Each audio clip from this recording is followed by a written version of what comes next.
Hi, I'm Neil Manthorpe, one half of South Africa on 99.94, the show with my co-host Lungani Zama.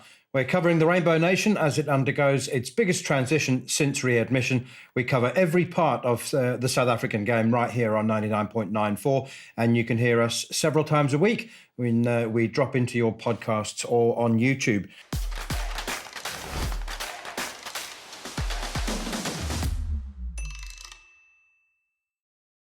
And it's a very exciting day for us in Southern Africa because a couple of minutes ago, Namibia opened the tournament with a commanding victory by 55 runs against Sri Lanka.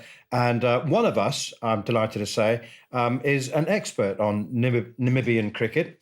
He, having recently gone up north of our borders to cover the game in the country, and it wasn't me.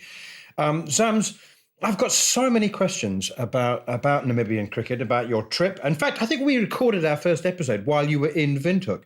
But what a game! What an extraordinary result! They didn't just squeak past them; they beat them by 55 runs. They're the Asia Cup champions.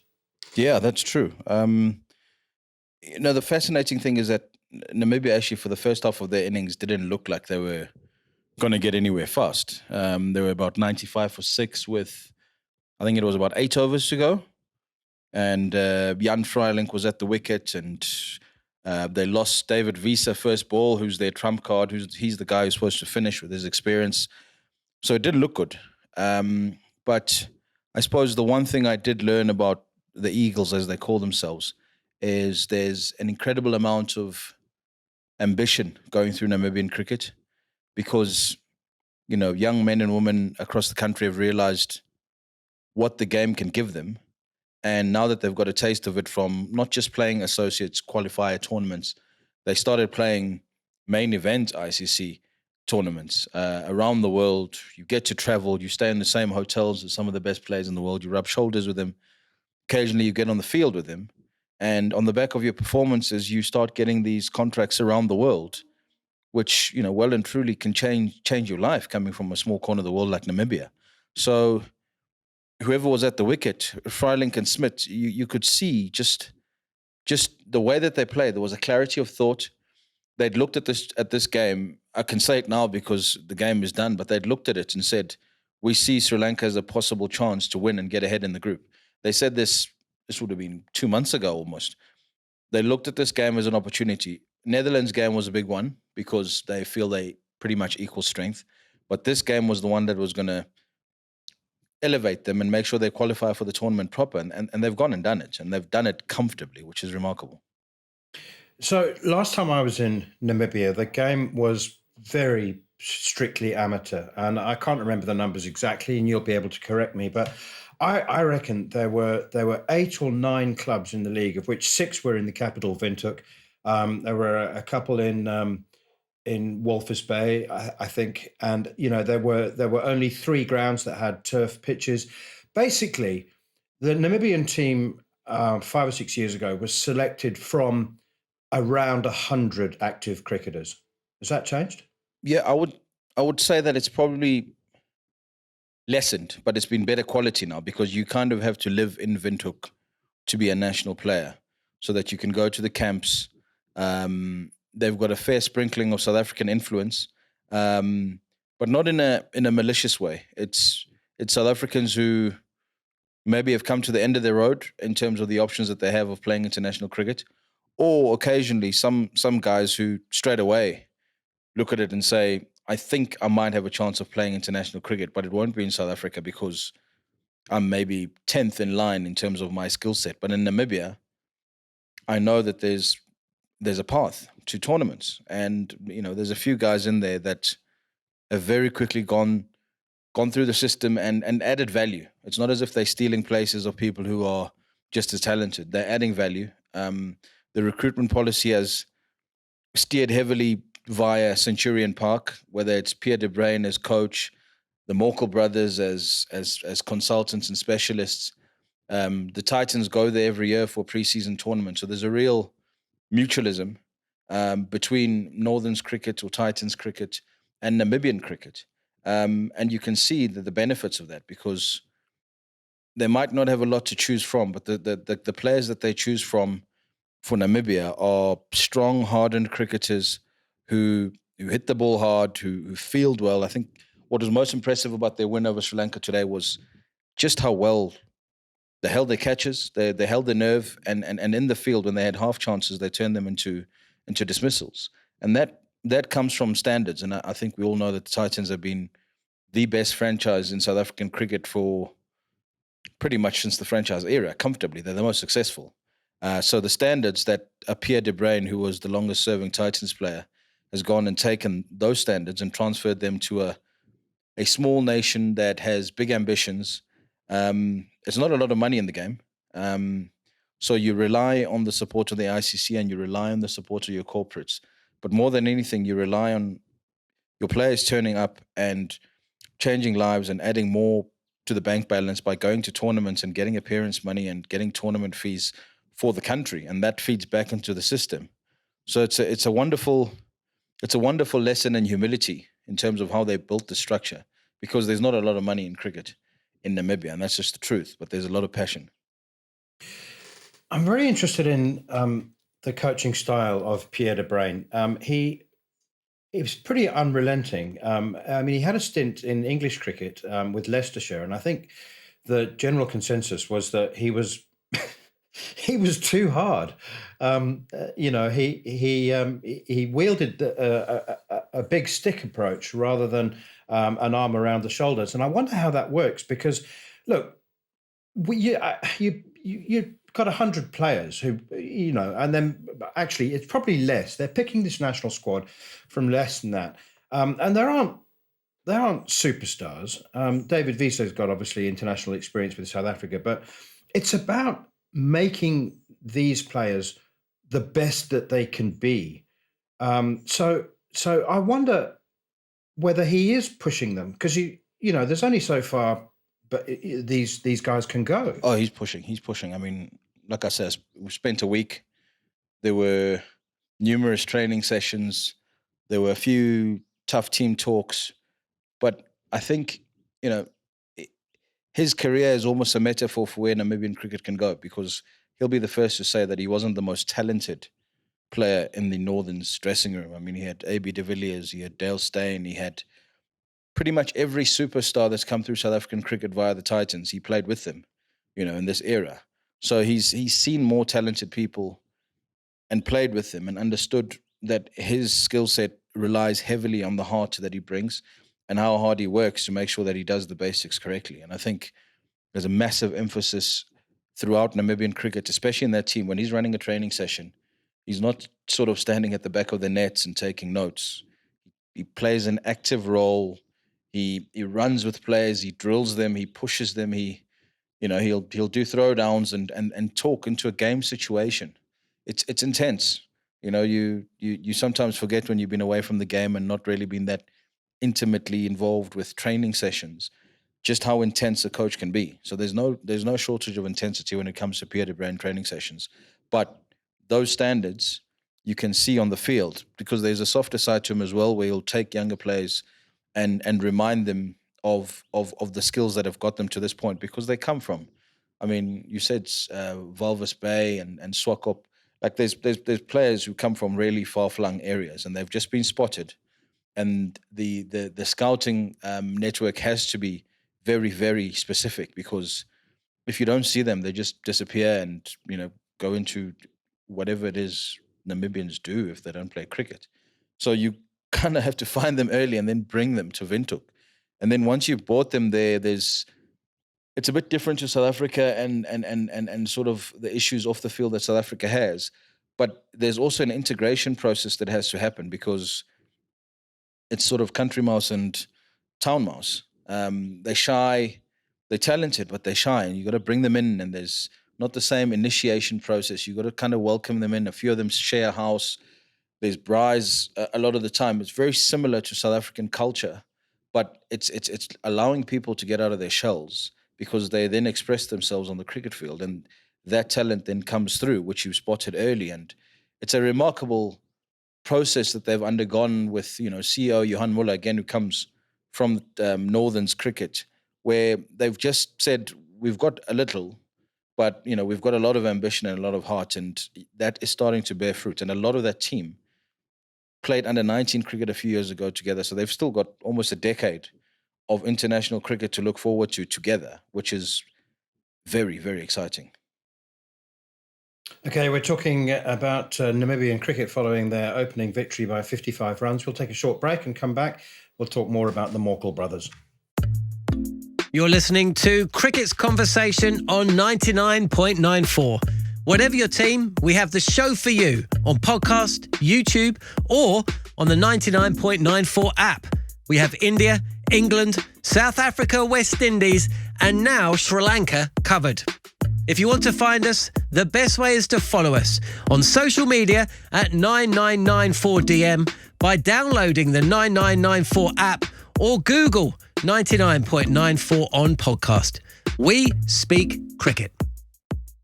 So I never thought that Albie Morkel would become quite such a successful coach. I never thought he would actually coach. I thought he would spend his post-playing career in the bush, photographing wildlife. And, well, he does a lot of that anyway. But he's been with the team now for, I think, 18 months. And Mornay has been brought in as a fast-bowling consultant as well. I don't know, man. Mornay's just joined the team, hasn't he, for this tournament? But Albie certainly has been very influential looking from the outside.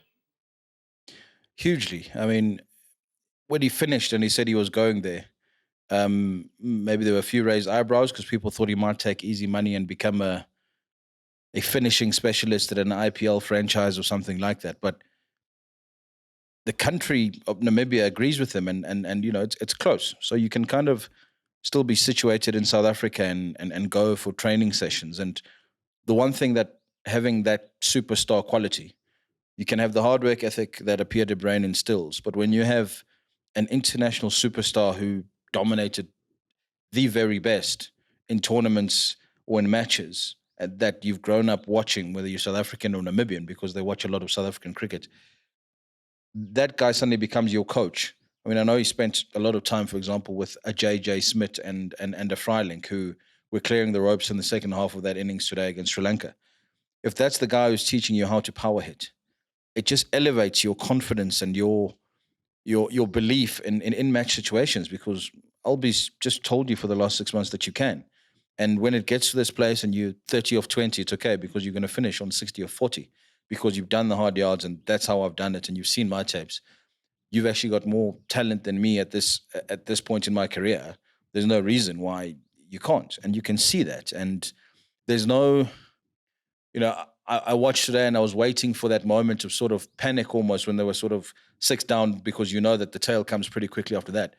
But there was a real sense of clarity of role even after Visa had gone. And that comes from time sitting with people who've done that, batting with the tail, and still having the ability and the clarity of thought to do it under pressure. Moving on to racial diversification, which is we obviously have grown up with all our lives, and the importance of it. Why do I feel so uncomfortable about the whiteness of the Namibian team? And I tell you what, I did feel really uncomfortable at the last T20 World Cup last year, because Piquet France, who's been a long-serving player for Namibia, he was the only non-white player in the team in a game last year, and he batted 8 and bowled 1 over. And I'm delighted to see that Ben Shikongo is he looks the real deal. But why are there so few black players? Because it's an expensive game. It's the same issues that you face in South Africa. It's an expensive game to get into, and a lot of black communities in Namibia are slowly getting into it. I mean, they're doing a lot of work in terms of outreach projects. On one of the days that we went, because we started in Windhoek, and then we went touring with a couple of the players, including Ben, and went to a junior festival in Walvis, in Swakopmund, I think. But in Walvis. Went to a junior tournament there where a lot of the actual current squad started years ago. And then on the way back, we we watched a few games sort of as we made our way back to Windhoek, and there was a team that came from a black community which is still sort of figuring out kit and sharing bats, as we've seen happen in South Africa over years, where communities are just starting to fall in love with the game. So there's a combination of facilities and equipment and logistical challenges, but the talent is there. I mean, we're standing on the side of the field, and this left armor, 12-year-old, taller than anybody else, and he just runs in as elegantly as a Kagiso Rabada, and then he just flings this thing. And everyone kind of looked, and even the players looked at each other and said, okay. And you could see it was that if we pick him early, he'll play for Namibia in the 2027 World Cup or something, because that's how they've picked a Ben out of nowhere. At a tournament like that, where everybody's watching saying, who needs help? Who can we get into almost the center of excellence in Windhoek? Give them the support they need. But it's in the rural areas, it's still a new sport. But seeing Ben Shikongo on international television taking 2 key wickets for Namibia at the beginning of the World Cup inspires goodness knows how many black kids in Namibia to say, geez, I actually know that guy. Grew up in the village. We used to go fishing together. And now he's playing on TV. It's mad, you know. And he said he used to watch players and just think, oh, that looks fun. So it takes a while, and they are a fledgling nation. So I don't think it's anything but a matter of time before they get more and more diversity into their squad. It's natural. But, you know, Ben is the life and soul of that team, having come in, because he's just, you know, you could almost see him being part of a West Indian team. He's just natural. He loves his music. He loves to dance. Practical joker to everybody. So there's definitely no awkwardness or anything like that in that team. It's a team that's really together, and you can see that in the field. Interesting there that you mentioned the Centre of Excellence. Just tell us a little bit more about that. And there's a national academy, I assume. I mean, one of the fun things about covering associate nation cricket, when they were still called associate nations, and they're not anymore. But one of the fun things about covering Namibian cricket was, you know, you'd sort of be able to preface the introduction to each player with, well, the butcher from Swakopmund and the cattle farmer from Walvis Bay. So are they centrally contracted? Are they full-time professional cricketers, or how many of them are? And are some of them not? Yes, most of them are now, but it's very modestly paid. Very modestly paid, and you kind of have to supplement it by either going to play club cricket in the UK. It's a labour of love. Some of them do double up in terms of jobs and try and do coaching, and it's hard to be a professional cricketer when, you know, it just barely pays rent and maybe a few drinks on the weekend with the boys around the braai. So it's something that everybody has bought into and understands that they're going to have to do the hard yards now in order to one day have comfortable salaries for, you know, for somebody who calls themselves an international cricketer. It's definitely, I saw the numbers the other day for what England players are earning if they're playing all 3 formats. It's £1 million. It's a different world. Never mind what Indian players are earning. But you've got to start somewhere. And they've made this pact to really, you know, build over the next 5 or so years and build a team and build a system. And the more tournaments that you qualify automatic for, the more money that comes into your union. They know that. The players are, you know, fully in the open of what they need to do in order to earn better. They need to perform on the field, qualify directly into tournaments, because that means you get more money as a member. And that means you're going to get more money as an individual to have a house, have a car, and be able to live fully as a cricketer. But they're willing to go on that journey because they're having a lot of fun, you know, more than anything else. It's fun to say, I've never been to Australia, but I'm looking forward to going to Australia because we're going to play one of our games at the MCG, and we might get lucky and qualify to the main draw, and we're going to play against South Africa. Or, you know, that when you start looking at things like that and not saying that I'm going to watch this game on TV, I'm actually going to play. It's amazing. I've just remembered that the International League T20, the IL T20, in their 16 or 17 man squads, there are 2 places reserved for associate nation players. And so yeah, I was just thinking about how much hard work has to be done in order to actually get a gig. But there are 2 spots guaranteed in each team. So um, that that's it's instant, potentially instant life changing fame. Harry Tector has just got a contract, doesn't he, from Ireland? Well, that's the thing. That's the beauty of modern technology, and this proliferation of all these T20 leagues around the world. Some of them have stipulations that are going to help grow the game. So if you Jan Freilink and you've just had a match-winning knock and then taken a couple of wickets and spoken as eloquently and as humbly as you did in the post-match conference, there's an owner sitting there somewhere saying, geez, that's the kind of energy we need in our dressing room, even if he doesn't play much because we've got bigger hitters or we've got faster left armers. That's the kind of guy that we know is going to bring the right work ethic into our environment. And if our all-rounders fail, he'll do a job because he's just gone and done it now and he made it look natural.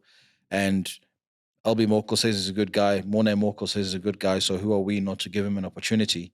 Even at base price, if you get 10, 20, 50,000 US dollars, you convert that to Namibia, it's life-changing immediately. So, the players are not naive. They know that unselfishly, the better you perform for your team, the better you're setting yourself up for life-changing individual contracts yourself, which is, again, one of the great things about where the game is at the moment for smaller nations that can't make millions just by virtue of where you are born. You kind of got to work at it a bit more. But once you're in this shop window and people are looking at you and going, that's what we want, it's a very exciting place to be. We're going to do a whole separate podcast on the future of Namibian cricket in relation to the future of all associate nation cricket.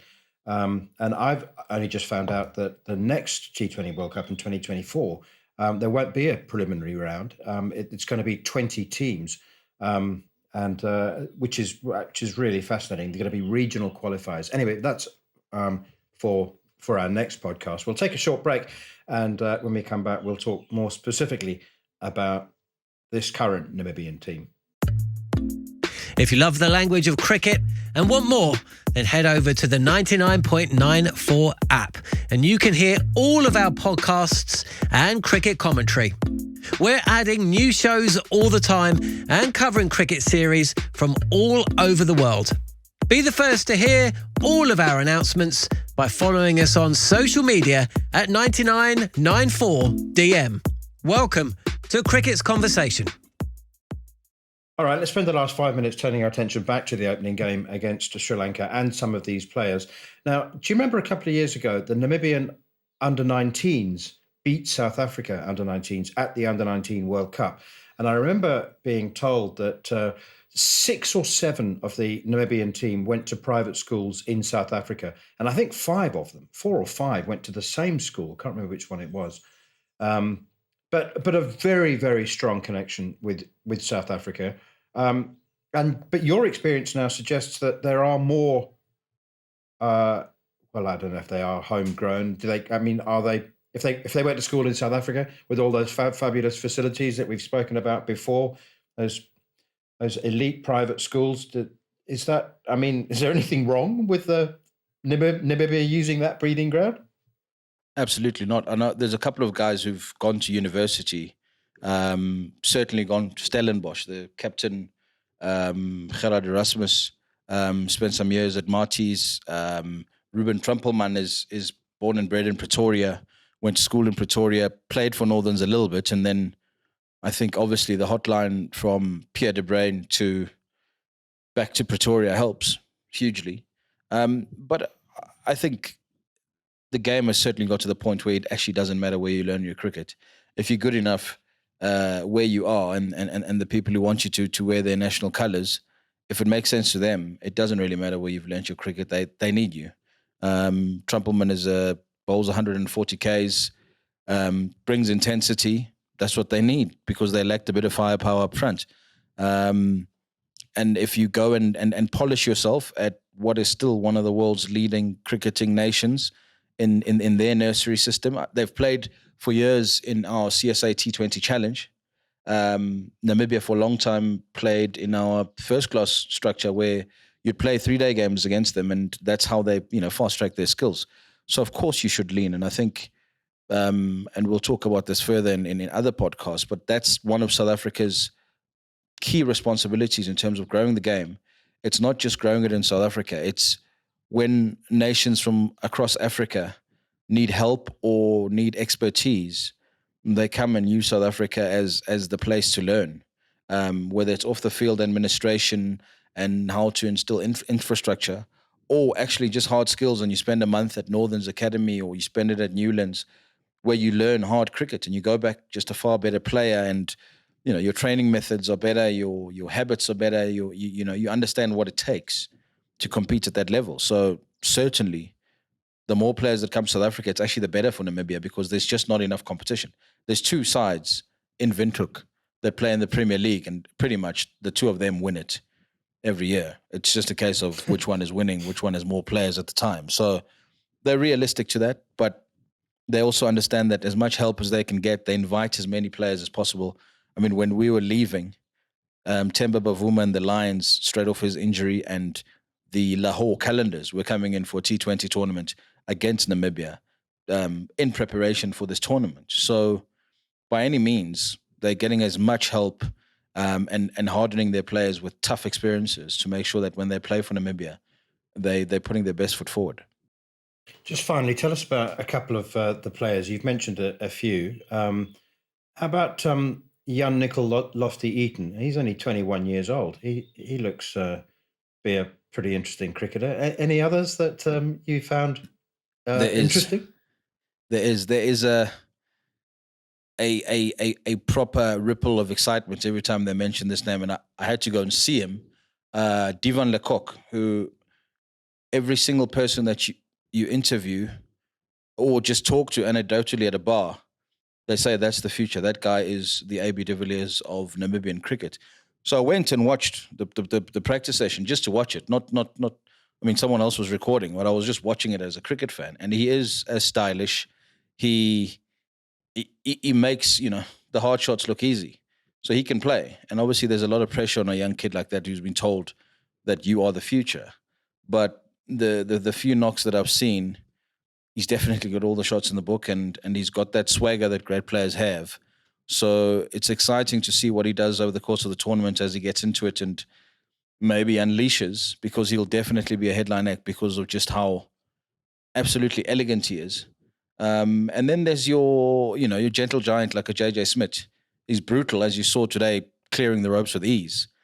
But he is absolutely so very similar to Morne Morkel, actually, when you think about it. You'd expect him to be this brute of a man, and he's gentle giant. And I think he was a Man United supporter because they just lost when we went and saw him in the nets. So he was even quieter than usual. But then you see him hit a ball, and it's astonishing. We've spoken about when you hear certain golfers or certain cricketers hit the ball, it's just a different sound. And when you hear JJ Smith hit a ball in the nets, it just makes a different sound because there's just so much power that's sort of coiled up in that big body. So it's not a surprise when you see him clear the ropes when he's got a ball coming at that perfect pace where you can just, hit it on the up. So it's exciting. And Ben himself, who has been challenged to bowl faster because he used to be fast apparently, and then I don't know what's happened. They've called him lazy since he moved to the big city in Windhoek. But he's got pace and he can shape it away. He's good with the new ball. And, Pierre de Bruin is very hard on him because he knows the potential that you've got. If you've got him on one side and Trumpelman on the other, and they're both bowling sort of 140 and doing things with the ball, that's a tough new ball to get through. Never mind getting to, a collection of spinners who do a solid job like we saw today as well. So it's a good team. And like most teams that are punching above their weight, the first thing is the work ethic. And you saw them on the field today. They caught absolutely everything. They dived around the place and they hustle in between overs. There's just an energy of of real enthusiasm to be there, because you're on the ultimate stage. I mean, it doesn't get better. They're almost lost for words when they speak about just how exciting this current passage is. I think it's a little bit like South Africa coming back from readmission. For those early players, being able to go to World Cups and people tune in at crazy hours at home and stop work and watch, because you're living the dream. You really are living the dream. So good luck to them. And hopefully they cause a few more surprises in the tournament, because the game needs it, and it needs more heroes, and it needs more competition and rivalries. And when a young nation like that comes up and does the hard work and starts getting the rewards, it's encouraging. It was certainly brilliant to watch today. It was the fourth highest victory by runs by an associate nation against one of the elite teams. I think they'll have a lot more followers now. I mean, I think they picked up a lot of friends and followers 12 months ago in the last T20 World Cup, and they'll do even more of that. We'll be talking more about Namibia and about associate nation cricket in our next podcast. But for now, thanks for listening to South Africa on 99.94, where we speak cricket every day. Please rate, review, and subscribe wherever you enjoy your podcasts. It certainly gives us a welcome boost. You can download the 99.94 app and follow us on Twitter at Neil Manthorpe and at Wamzam17. So never miss out. Join our 24/7 conversation on social media and follow us at 9994 DM. Cricket every day, your way.